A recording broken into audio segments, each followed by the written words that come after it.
symptoms and you can see them, then you don't have to worry about catching them. Yet this guy picked up the disease, apparently from somebody who did not have the infectious symptoms. Again, don't hypothesize because we just don't know. So we have no idea what he did or didn't do and how he got it. I'm sure that's going to be vital information to try to understand the transmission. But the idea that there's going to be a widespread outbreak here, I think, is just, again, it's a bit of fear-mongering. We have a single case. This is not a big... Yeah, but I'm just getting back to the president's statement, Doctor, and that is that the president said it would be unlikely if we had a case in this country. Unlikely to have even one case. Can I get back to see the tape again? He said it wouldn't be an Ebola outbreak, and I think that's no, and in the second part of his sentence, he said that in the unlikely case someone brings it here. Yeah. In the unlikely case somebody brings it here. Well, they've done it. We're living in the world of the unlikely already. That's all I'm saying. I'm not fear-mongering. I'm stating the facts, and I wonder if everybody else is. You're right. In today's video, we investigate the truth about the deadly Ebola virus and ask critical questions about the outbreak. The first case in America was confirmed just a few days ago at a Dallas, Texas hospital. And according to reports, a second person is already being monitored who came in close contact with the first. Another report indicated that an Ebola infection was possible in the state of Hawaii, another in Washington, D.C.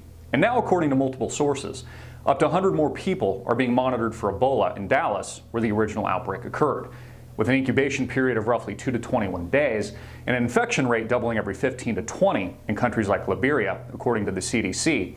It is anyone's guess how many more people will be infected by the time you watch this video. Before we get started, please support our sponsor, ProPureUSA.com. ProPure is the #1 gravity-fed water system on the market today, period.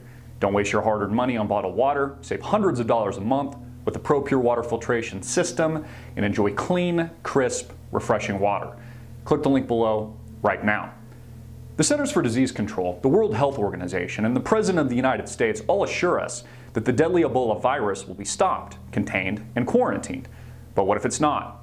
What if they're wrong? And what if the disease continues to spread? I'd like to emphasize that our intent isn't to scare you with this video, but to provide you with key information and ask critical questions of the outbreak. For example, how is the Ebola response currently being handled by our government and health agencies? Is the response adequate? Have authorities prepared for a worst-case scenario? And are safeguards properly in place? Can we be confident that if a worst-case scenario does occur, we are prepared for it? Please note that in a time of crisis, we can expect our government, public officials, and media to be less than transparent. It is why we, the alternative media, must ask critical questions and question the official narrative. We must investigate all possibilities and keep our minds open. Our very lives may depend on it. We sincerely hope that this horrific disease is contained and that our government is telling us the truth. But as was the basis for the founding of this great nation, we the people must question our leadership and have a healthy distrust of our government. After all, what is in the best interest of rulers and kings isn't always in the best interest of the people.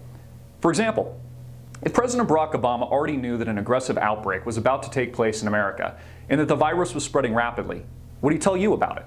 Or would it be in the best interest of our government and the political elite to keep their mouths shut? Wouldn't they want to prevent panic? 2 weeks ago, the president said this. I thank Dr. Frieden and everybody here at the Center for Disease Control for welcoming me here today. Tom and his team just gave me an update on the Ebola outbreak in West Africa. Our efforts to help mobilize the international community to fight it, and the steps that we're taking to keep people here at home safe. Tom and his team are doing outstanding work between the specialists they have on the ground in West Africa and here at headquarters. They've got hundreds of professionals who are working tirelessly on this issue. This is the largest international response in the history of the CDC. First and foremost, I want the American people to know that our experts here at the CDC and across our government agree that the chances of an Ebola outbreak here in the United States are extremely low. We've been taking the necessary precautions, including working with countries in West Africa to increase screening at airports so that someone with the virus doesn't get on a plane for the United States. In the unlikely event that someone with Ebola does reach our shores, we've taken new measures so that we're prepared here at home. We're working to help flight crews identify people who are sick and more labs across our country now have the capacity to quickly test for the virus. We're working with hospitals to make sure that they are prepared and to ensure that our doctors, our nurses, and our medical staff are trained, are ready, and are able to deal with a possible case safely. Interesting. Just a few weeks after the unlikely event, the CDC confirmed we now have our first infection. Today, we are providing the information that an individual traveling from Liberia has been diagnosed with Ebola in the United States. This individual left Liberia on the 19th of September, arrived in the U.S. on the 20th of September, had no symptoms when departing Liberia or entering this country, but 4 or 5 days later, around the 24th of September, began to develop symptoms. On the 26th of September, initially sought care, and Sunday, the 28th of September, was admitted to a hospital in Texas and placed on isolation. Hundreds of people are now being closely monitored by the CDC for the disease, and the potential scope of the outbreak is pushing beyond the state of Texas. Does this mean that the unlikely event the president was talking about is now likely? And what necessary precautions is he taking? AMTV reported last week that the president had authorized up to 3,000 U.S. troops to be deployed to Monrovia, Liberia, at the heart of the outbreak in West Africa. In addition to deployment of U.S. troops, by the way, with no experience handling or quarantining infectious disease, I guess they're just going to shoot at the virus, up to $500 million taxpayer dollars were allocated. Is it not obvious that this is a very aggressive action and allocation of valuable resources? Does it suggest that the spread of Ebola is a much more serious threat than they are leading us to believe? Curiously, the president is also using this as an opportunity to install strategic military bases in the region, AFRICOM. At the same time, he is bombing Iraq and Syria illegally through executive action. But this we will save for another video. Judging by the seriousness of the president's actions, his military deployment, we can be rest assured that the president has already taken the logical step of stopping all incoming air traffic from Ebola-affected nations, like Liberia, Sierra Leone, Guinea, and Nigeria, where the disease originated. Right? Wrong. As of the production of this video, and pointed out months ago by AMTV, not only has the president not stopped incoming air travel from this part of the world, but this is exactly how the recent infection in Dallas was transported to America. By air. So why would the president overlook this? Is this not a necessary precaution we should be taking? Why would Homeland Security not provide security to the homeland to prevent the spread of a deadly infectious disease that could turn into a pandemic here in America and potentially kill millions? Either this proves malicious intent to infect Americans at home, or at the very least, it's gross negligence. Hopefully by the time this video airs, the president will have done the right thing and halted all incoming air traffic from the Ebola hot zone. If he doesn't, this is a serious red flag. So as production of this video, Ebola air travel is still wide open into America. Our border defenses useless, vulnerable to the spread of a virulent and deadly infectious disease. Thomas Eric Duncan, a Liberian national and the first known infected patient to have brought the disease to America, flew from Liberia to a connecting flight in Belgium and then all the way to Dulles International Airport before arriving in Dallas. He exposed himself to hundreds of people through recirculated air during these flights, not to mention airport terminals, bypassed U.S. Custom officials and Homeland Security. He later went to a local Dallas hospital to seek treatment, was overlooked by medical professionals on his first visit, and sent home with antibiotics, even though it was mentioned he had just traveled from an Ebola-infected country and wasn't isolated until his second visit at the urging of a close friend. So I have a question for you. How many more Thomas Duncans are there that we don't know about? And why has the president still not shut down incoming air traffic from Ebola-affected countries? Why is Obama recklessly playing with American lives? Is he trying to spread the disease? The Ebola response by the president, his necessary precautions, have not just been inadequate, they've been downright deplorable and arguably criminally negligent. Again, if the president doesn't shut down incoming air traffic soon, he's endangering millions of American lives. The American public should hold him accountable for this. Is there a motive for the president to voluntarily keep our borders open to Ebola? Who profits from an Ebola outbreak, and what is there to gain in the unlikely event of a pandemic?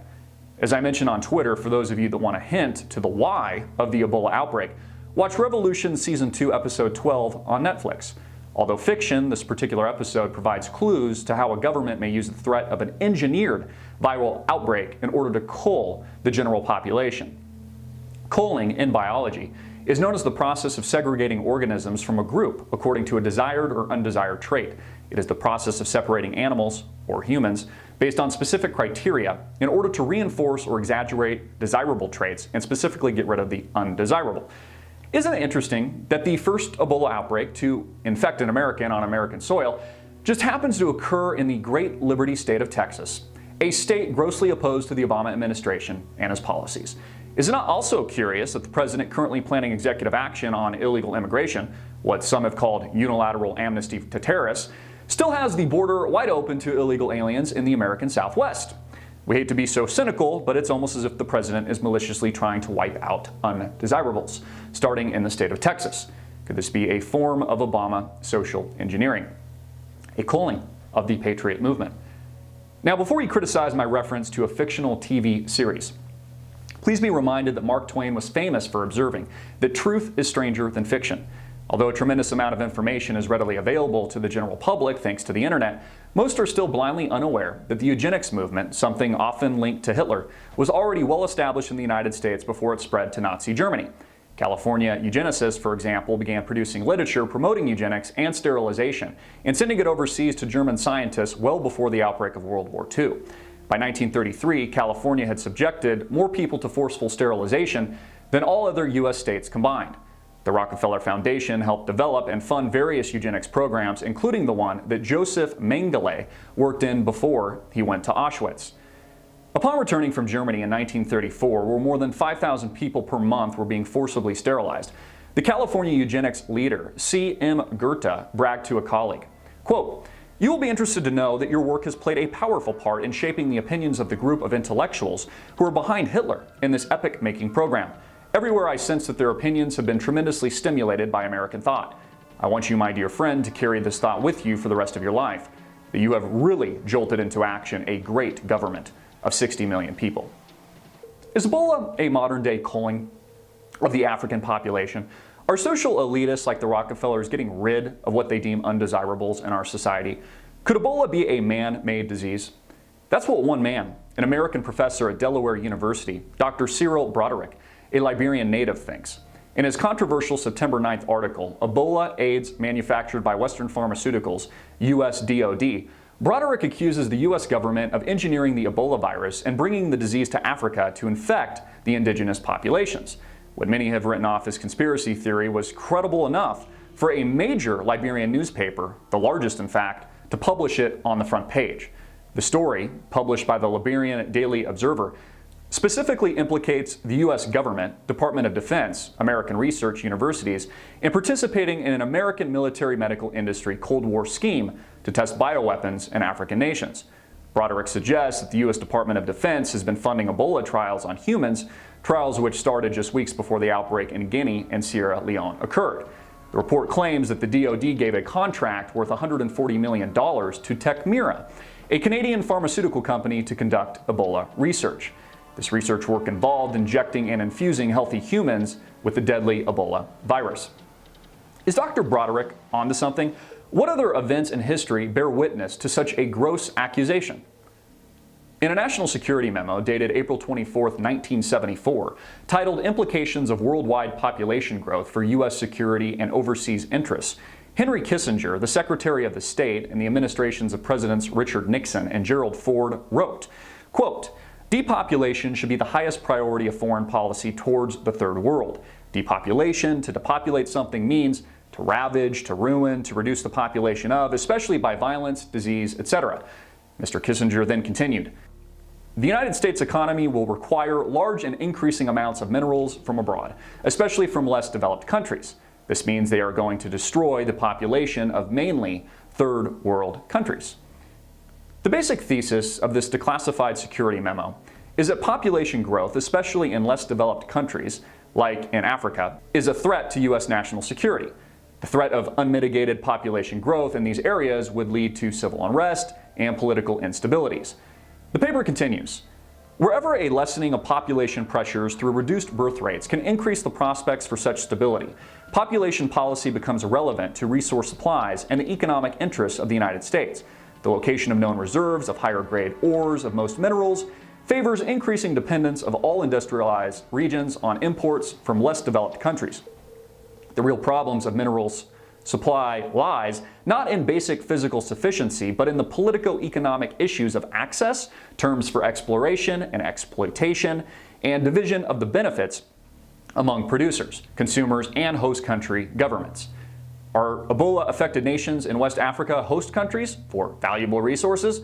Would the U.S. government implement policies that enhanced its interest in the political, economic, and social stability of these populations? In a policy paper published in 2000, Rebuilding America's Defenses, Strategy, Forces, and Resources for a New Century, it states that the art of warfare will be vastly different than it is today. Combat likely will take place in new dimensions. Advanced forms of biological warfare that can target specific genotypes may transform biological warfare, these weapons, from the realm of terror to a politically useful tool. Is the spread of Ebola politically useful? Another case, known as the Tuskegee syphilis experiment, was an infamous clinical study conducted between 1932 and 1972, where the U.S. Public Health Service knowingly infected hundreds of impoverished rural African American men with syphilis and left others untreated.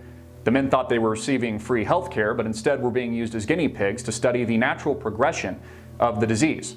Over 600 test subjects were enrolled in the study, 201 of them who did not have syphilis when the study started.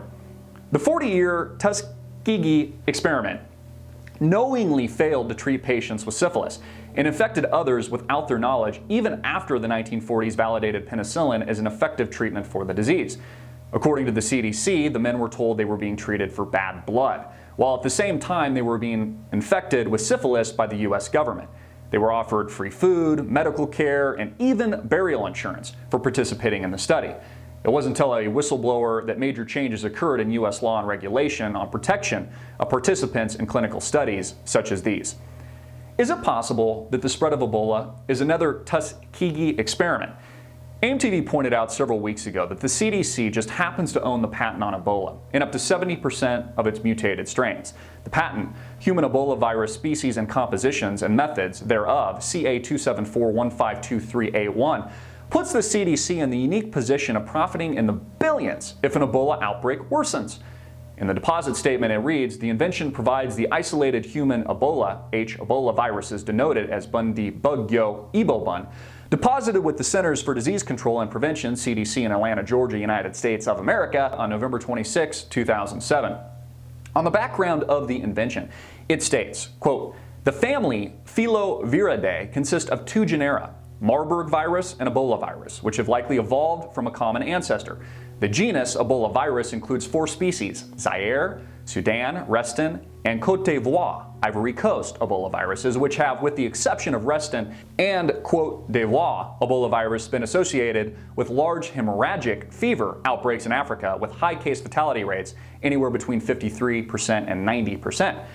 Should we be skeptical of a government agency that stands to profit in the billions of dollars if an Ebola outbreak worsens? Who else stands to profit in a worst-case scenario? Interestingly, the stock of a Canadian pharmaceutical company named Tecmira has since skyrocketed on news of the Ebola outbreak in West Africa. The giant spike in its shares coincided with the FDA's recent announcement that the agency would loosen its hold on the development of Tecmira's experimental Ebola drug.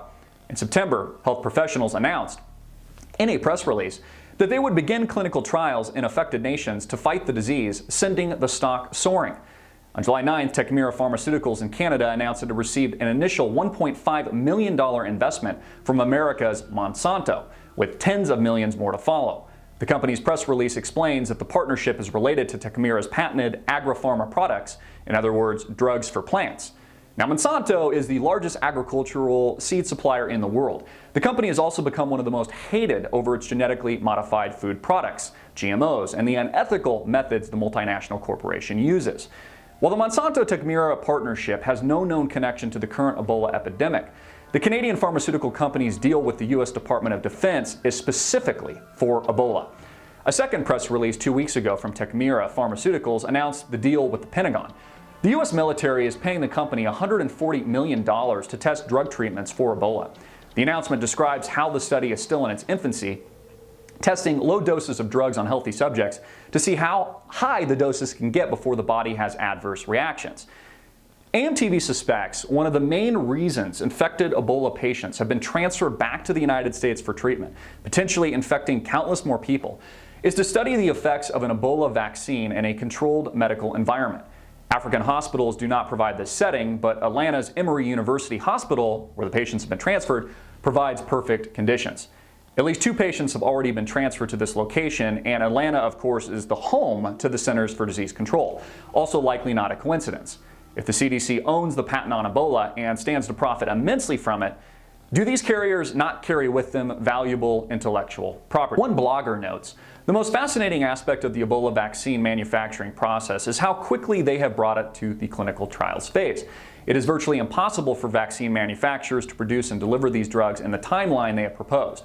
It typically takes several years from the point of initial vaccine development to human clinical trials, a process which the manufacturers claim is being done in weeks and months. The only way it would have been possible was through years of planning and procurement. The trouble with the spread of Ebola is that its symptoms mimic the flu virus. According to the World Health Organization, a sudden onset of fever, intense weakness, muscle pain, headache, and sore throat are typical early warning signs. How is one to know if they've been infected by Ebola until it's too late? The CDC has emphasized that Ebola cannot be transferred through the air, and it's not an airborne transmittable disease. But can we be so sure of this? WHO states officially on its website that Ebola infection occurs from direct contact through broken skin or mucous membranes with the blood or other bodily fluids or secretions, stool, urine, saliva, semen of infected carriers.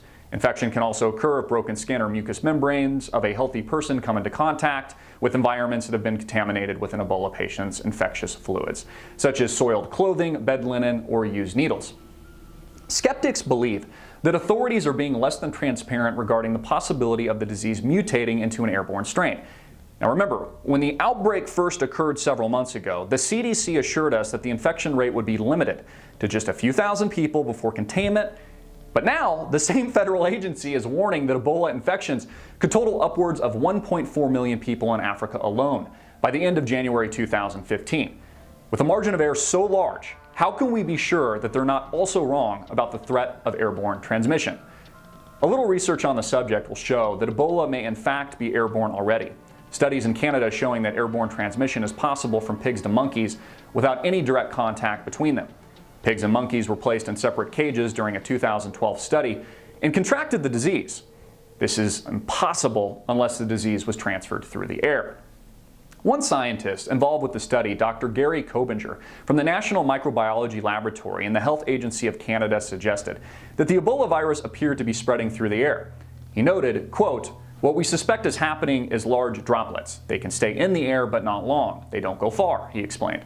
"But they can be absorbed in the airway, and this is how the infection starts. And this is what we think because we saw a lot of evidence in the lungs of the non-human primates that the virus got in that way." End quote. There is some debate as to what officially defines an airborne disease or not, whether droplets technically qualifies as airborne, but this is really just semantics. And do we really have time to debate semantics? The official definition in medical terms of an airborne disease is a virus that has the ability to stay alive without a liquid carrier. This sounds simple enough. Bottom line, these studies prove Ebola can be transferred and infect others through the air, whether it's through droplets or non-liquid form.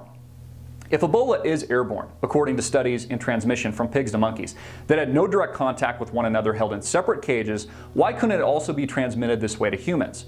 Alarmingly, the CDC has now admitted this, suggesting that casual contact can, with infected patients, transfer the virus, meaning it can travel through the air, and that being within approximately 3 feet or within the room or care area for a prolonged period of time with an infected patient, not wearing recommended personal protective equipment, or having direct brief contact with them could spread the disease.